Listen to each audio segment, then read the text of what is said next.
Welcome to this week's Hagley History Hangout. At the Hagley Museum and Library, we document the unfolding history of American business and technology and their impact on the world. My name is Skylar Harris, and I'm the Digitization and Metadata Coordinator at the Hagley Library. Throughout this series, we will draw on Hagley's extensive research collections to tell you the surprising stories about our past. My talk today will explore the Archivist as Detective, William H. Ravel, James Zellner, and the Mauch Railway lantern slides. So the first thing I wanted to talk about is my job title. It includes the words metadata, which not everyone is familiar with. So what is metadata? Metadata is information that provides context and connections to other information. So this picture I have up is a good example. Without metadata, this picture is something. It's not really clear what it is. It might be fun to look at, but it doesn't really have any research value. Somebody that wanted to talk about it couldn't really say anything useful about it. So what my job is finding out what these things are and appending information to them so that people can make use of a photo like this. So without metadata, it's not much more than the photo you see in front of you. With it, we know that it's an artist model for photographer and illustrator Frankie Schoonover. It was made around 1930. It's probably made for one of his illustrations in a book or a magazine. And this makes it more useful. This makes it have a more meaningful content. So I usually make metadata for the Hagley Digital Archives. This is the home page of the Digital Archives. And we've got the website for it up there. I encourage everyone to go check it out. And if you look right here, this is where a lot of our metadata lives. So this is a good place to kind of start exploring if you're curious to see how metadata works. We have a keyword search. You click in that search repository box, it'll keyword search, and anything you type in there, if we have anything including those words, will pop up. This includes not just metadata, but it also includes things like magazine articles, books. All of our magazine articles and books are keyword searchable, so anywhere that word pops up in our archive, it's going to show up. But if you click on that advanced search option, you also see options to browse metadata. It'll take you to this page where you can do a faceted keyword search in that search term, so you can only search for things where the word appears in the title, the word appears in the author, something like that. But you can also browse topics, which is where we're just going to kind of take a quick look to better understand how metadata works. So this is our geographic metadata. Anytime that an image or item has significant relevance to a geographic place, we tag it with that geographic place and kind of ties all the collections together. So not only do you understand where the item is about, but it also means that if you click on, say, Baltimore, all of these information kind of items can be tied together. So you can browse them at will. And you also see additional filters along the left-hand side that allow for further refining. So if, say, you were interested in Baltimore, but only photographs or only business correspondence, you would have the ability to kind of further narrow down your interests from there. So that is what I spend a lot of my day putting together. So what this talk is about starts with a photographer by the name of William H. Ravel. He is a relatively, at one point, famous Philadelphia-based photographer. His studio produced stereo cards, lantern slides, silver prints of his photographic work. During the 1870s and 1880s, Ravel would become best known for his work photographing scenic views from around the world.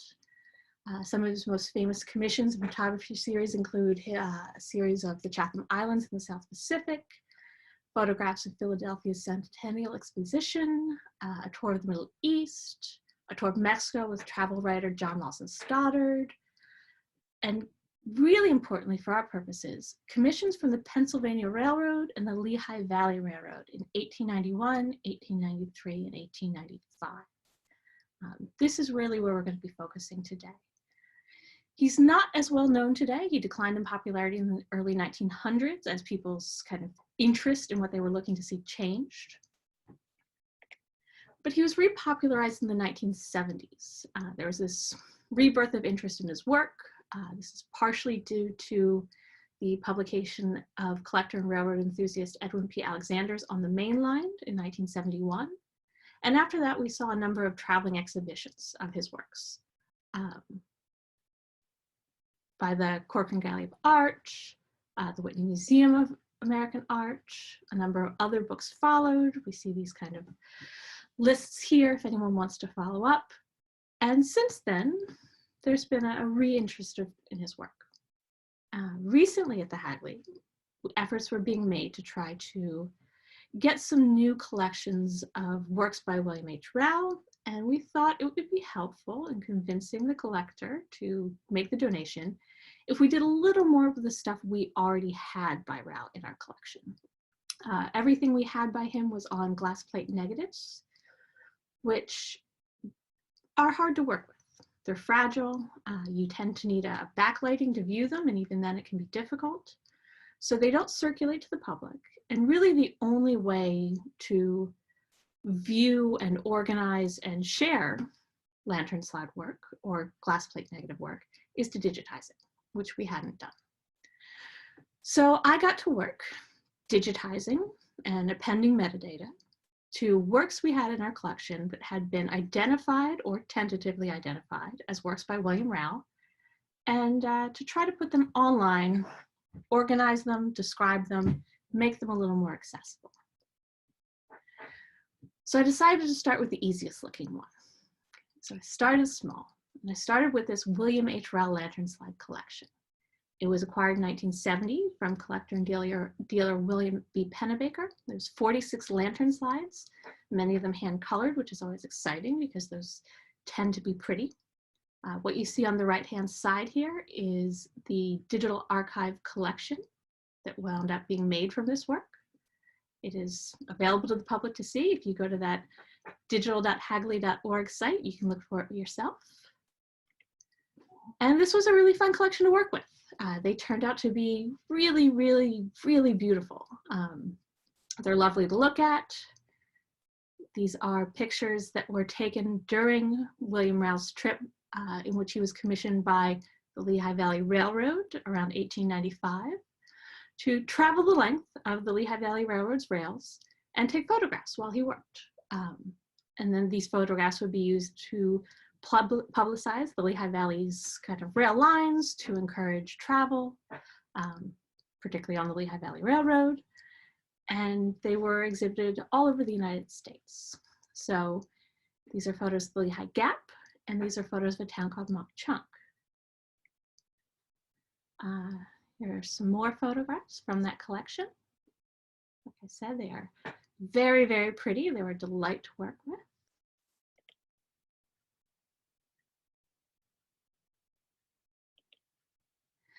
And in addition to being pretty, this was a really easy collection to work with. It was super easy to identify them. The photographs are fairly famous, so I was able to cross-reference them and say, this is the photograph that I have. This is a photograph that is directly attributable to Ravel held by other institutions. This is definitely the same photograph.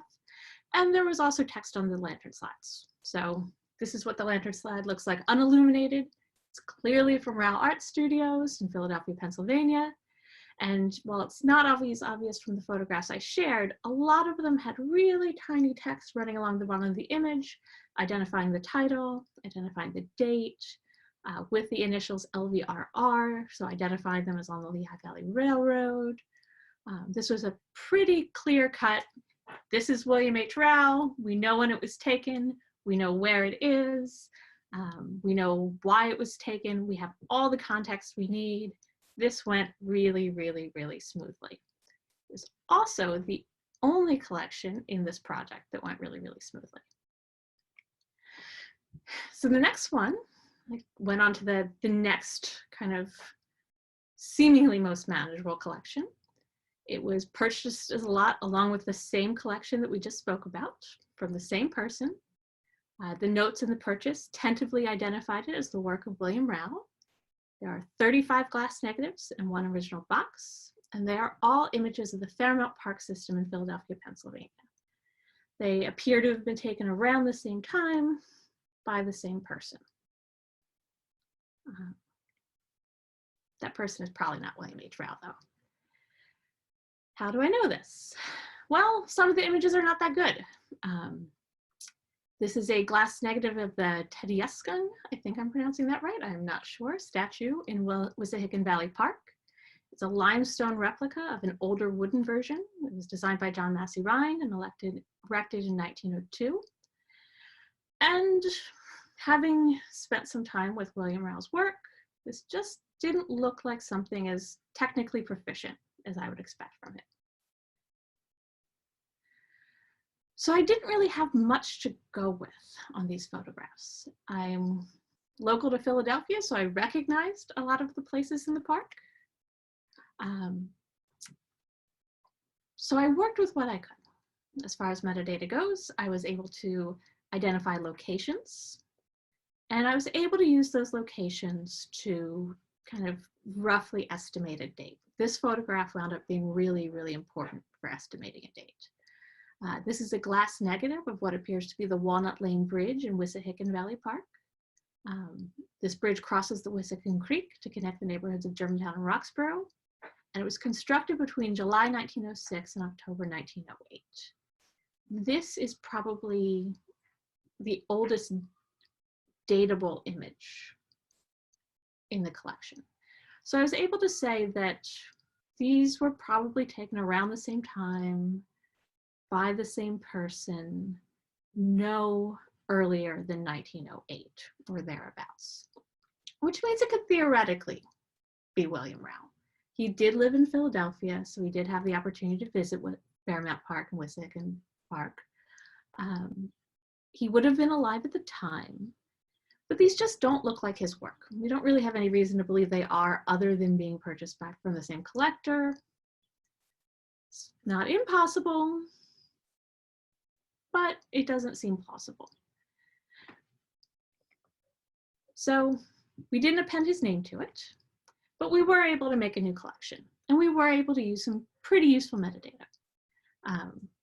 We know where they were taken. We have a guess to around when they were taken.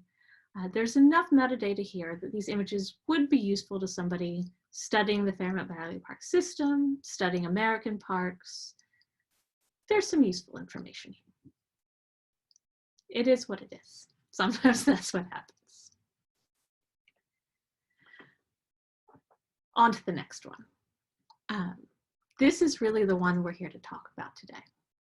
So this collection, the Switchback Railroad collection, was also acquired from the same dealer that we got the other two collections from. It was purchased in 1974. There's 149 black and white glass plate negatives. So this was a larger one. And the note on the purchase kind of papers said that some or most of these were probably taken by Rao. And we had a little reason to believe that this would be true. Like the earlier digitized images we saw, many of these images depicted scenes that were identifiably in and around Mauch, which is now Jim Thorpe. The surrounding region appeared to be around the later years of the 19th century, around the same time that William Rao was traveling the Lehigh Valley Railroad. The photo you see here is a photograph of Glen Inoko. It's a scenic tourist attraction that's located nearby Mauch that was and continues to be best known for nature trails, scenic overlooks, many, many beautiful waterfalls. But this collection was not going to be as easy as that first collection. These glass plates are all unlabeled, so there's nothing conclusively identifying them as from Rao. There's nothing conclusively identifying locations, dates, anything about where these photos were taken, why these photos were taken, who took them, when they took them. But the only way to find out is to get to work. So I got to work. Part of getting to work means learning a little bit about the place that the photographs are representing. Mauch was renamed Jim Thorpe in 1954 after the famous athlete Jim Thorpe. But the town itself was founded in 1818 as a company town by Josiah White, Erskine Hazard, and George Halto on behalf of Lehigh Coal and Navigation Company. And it was founded to serve as a railroad and coal shipping center to move coal that the company was mining to markets along the East Coast. What we see here is a view of Susquehanna Street looking south.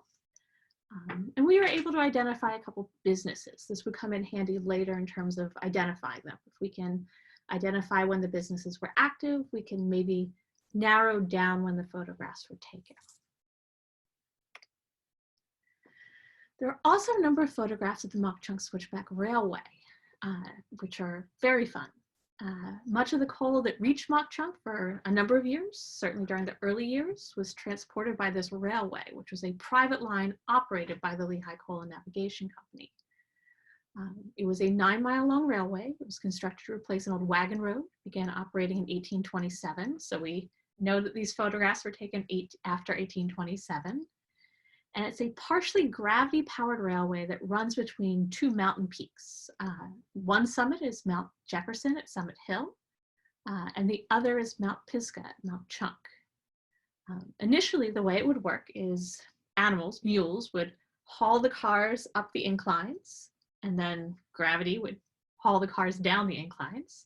But after 1846, a steam-powered funicular system was installed to replace the up kind of power, which gave those poor mules a break.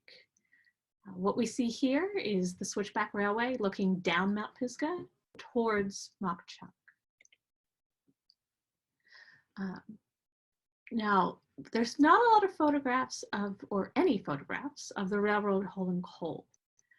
Instead, what we see is the railway's use as a tourist attraction and a passenger railroad. This was a secondary use that began in 1861. The Lehigh Coal and Navigation Company replaced the railroad with a tunnel, which was just more efficient.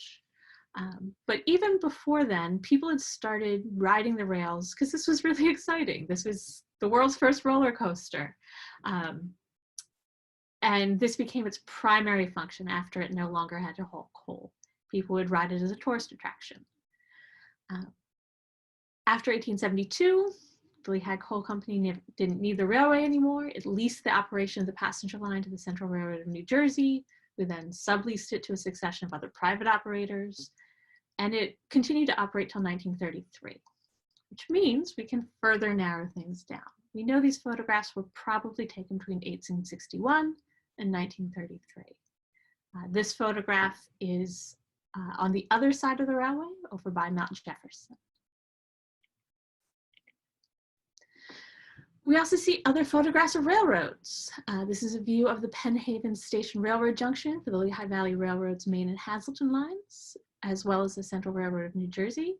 And photographs like these lend some credence to the idea that this might be William Rao. These are the kinds of photos he would have been expected to take while working for the Lehigh Valley Railroad. They're in keeping with the photos that we saw from the earlier collection, which we could definitively attribute to him. So we were hopeful. It might be, but it might not be.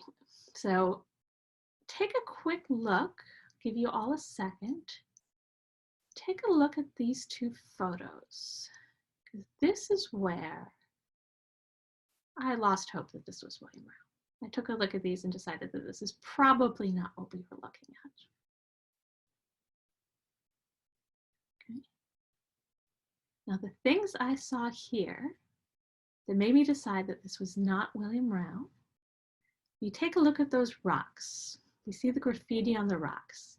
There is either an I or an LB on the left-hand side that is also present on the right-hand side, but it's also accompanied by some new graffiti that very helpfully included a date, which allowed me to more conclusively narrow down around when these photographs were taken. But it also indicates that these photographs were taken over a longer amount of time than we had previously been led to believe. If you look very closely, you'll also see that in the distance of the buildings, there's some different buildings present. So in addition to enough time passing by to change graffiti, there's also some construction occurring between these two photographs. The 1891 date also indicates that we're not looking at Rao's 1895 commission through the Mauch area. And more when we thought about it, we also noticed that the Switchback Railroad, while fascinating to look at, isn't operated by any of Ravel's known clients. The Lehigh Valley Railroad, when it sent him through the Mauch area, they don't want him to advertise the Central Railroad of New Jersey. They don't want him to advertise the Mauch Switchback Railway. They want him to advertise the Lehigh Valley Railroad. So all of this led us to believe we were looking for somebody else. We also saw a lot of other evidence in the photos that we were looking at images that were probably taken by somebody that spent a lot more time in the area than Ravel did. So for example, if you look on the right, you'll see a picture of the Lehigh Coal and Navigation Company's office that was constructed in 1882. If you look on the left, you'll see where that office was built. It is not present in that photo. So we have two photographs right here. In addition to photographs that were taken before and after 1891, we're also now looking at photographs taken before and after 1882. Similarly, the Central Railroad New Jersey's Mauch Station was constructed in 1888. If you look on the right, you'll see the station. If you look on the left, you'll see where the station should be. If you look behind the station on the left, you'll also see the Lehigh Coal Company's offices. These were constructed in 1888. And again, we see that 1891 date.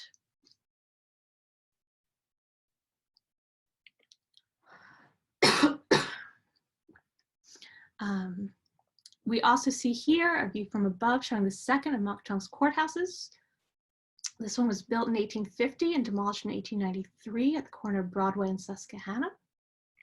It is this building right here. Oh, sorry about that.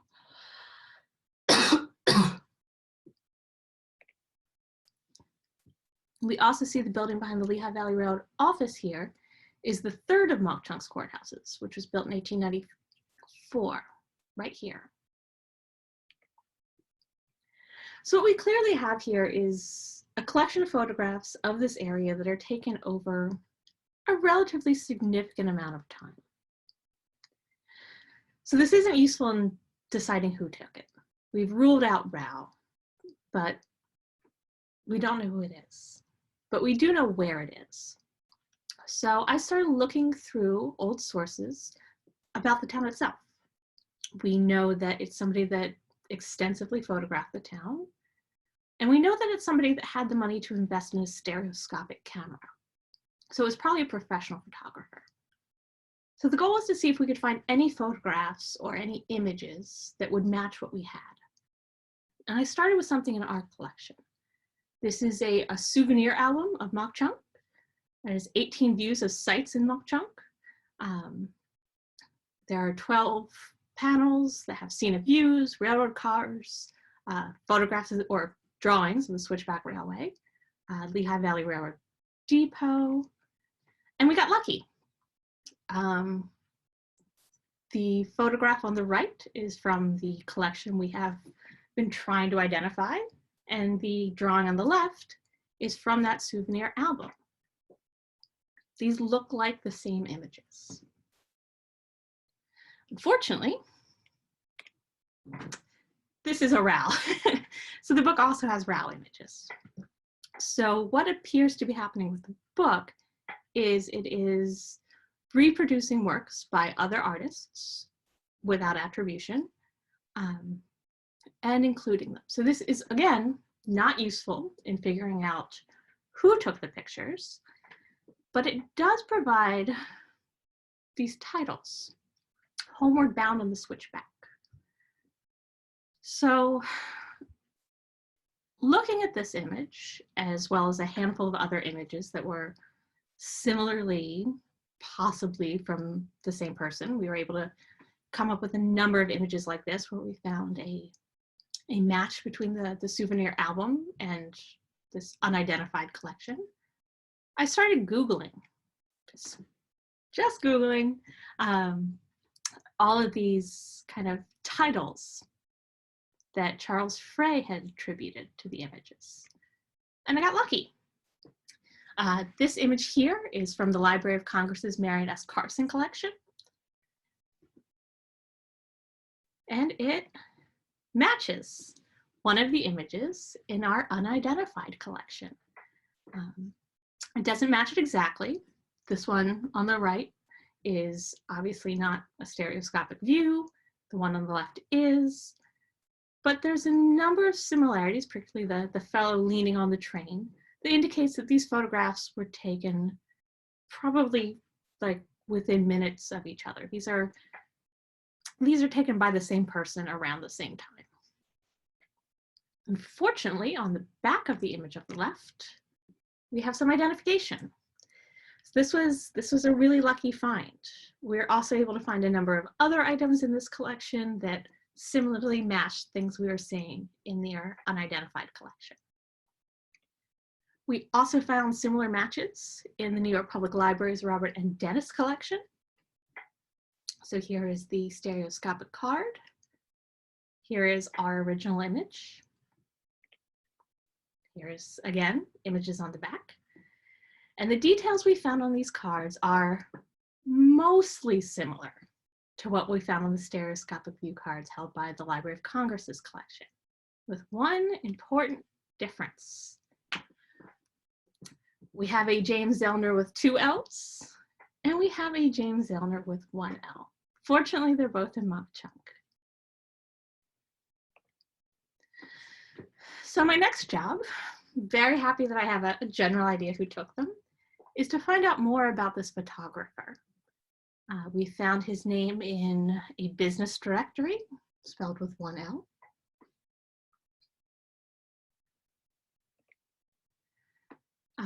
The business directory identifies him as having a studio on Broadway opposite the American Hotel in Mauch. And this photograph was in our collection, our increasingly identified collection.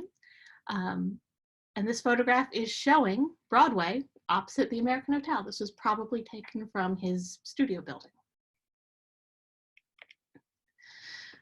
We also found an 1870 census, in this case with 2 L's. We decided to go with 2 L's. If that's what's on the census, it does appear in various records as 1 L or 2, but this is the more official record. So we decided to use the census to maintain his spelling. And from there, we were able to find out quite a bit about him. He was a local photographer working out of Mauch. He was born to Charles and Elizabeth Zellner, who also spelled it with 2 L's, in Beaver Run, Pennsylvania on June 8th, 1836. He's the second of 8 children. During his life in Mauch, he operated out of at least 2 photography studios. He's credited as being the first operator of a photography gallery in the town. And this 1875 property map that we found locates him at 158 West Broadway. It's not specified whether this is a storefront or a residence, but based on the studio location on Broadway opposite the American Hotel, I think this is his studio. During an unspecified period of time, he also had a studio located at the corner of Race and Susquehanna. This is a photograph taken from the corner of Race and Susquehanna. I was able to identify it based on other visible businesses. So this is also probably taken from outside or near the outside of his studio during this time. On April 16th, 1865, Zellner married Elizabeth George. The couple had 3 daughters and a son before she died in 1871.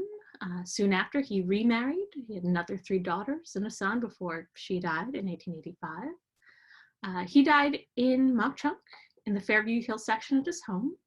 In 1897, he's buried in Mauch Cemetery, so he's still hanging out there.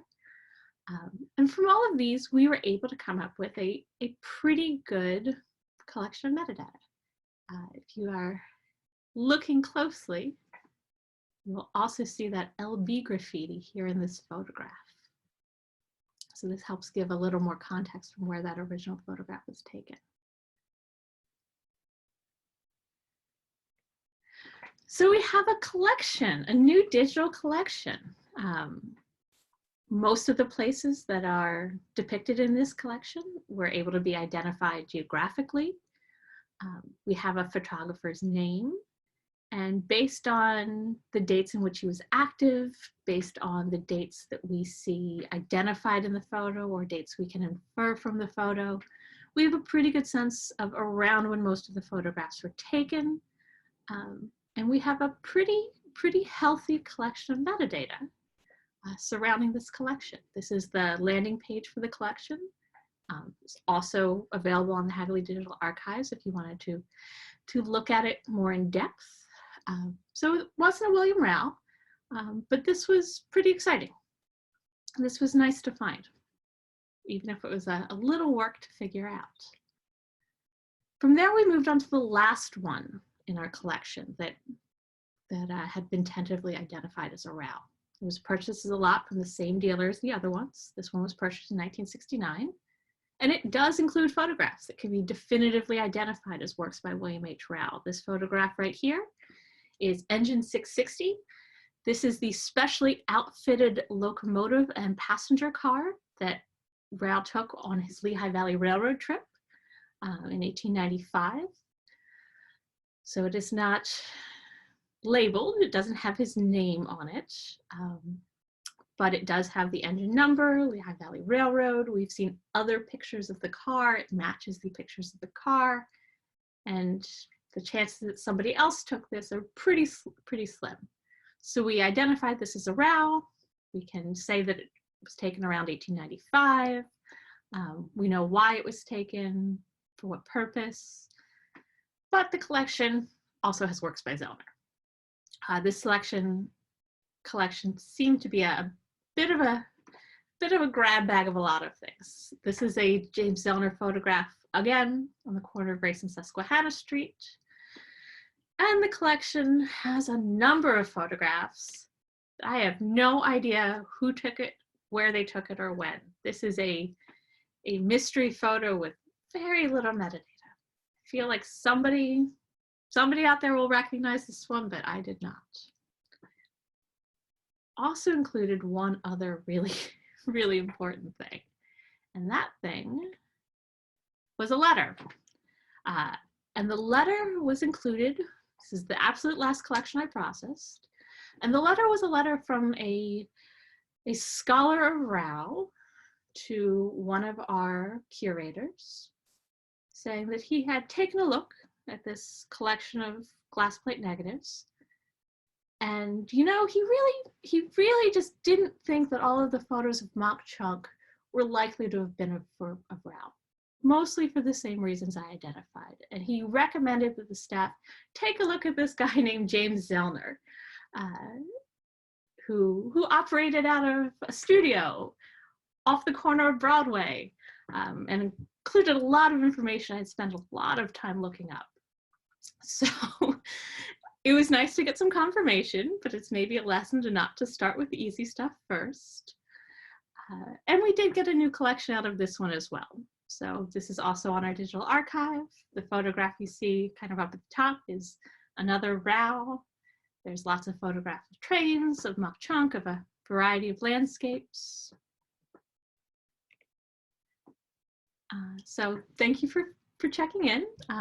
If you want to check that website again, it's digital.hagley.org. And that photograph right here that you see is a photograph by James Zellner. This is a view of Pilgrim's Progress Trail at the Falls of Glen Inoko. This is available in the James Zellner collection. Go check it out at digital.hagley.org. Thank you for listening to this edition of the Hagley History Hangout. We do release a new episode every week. You can find us on YouTube, Facebook, and on Hagley's own resource page, which is hagley.org/from home.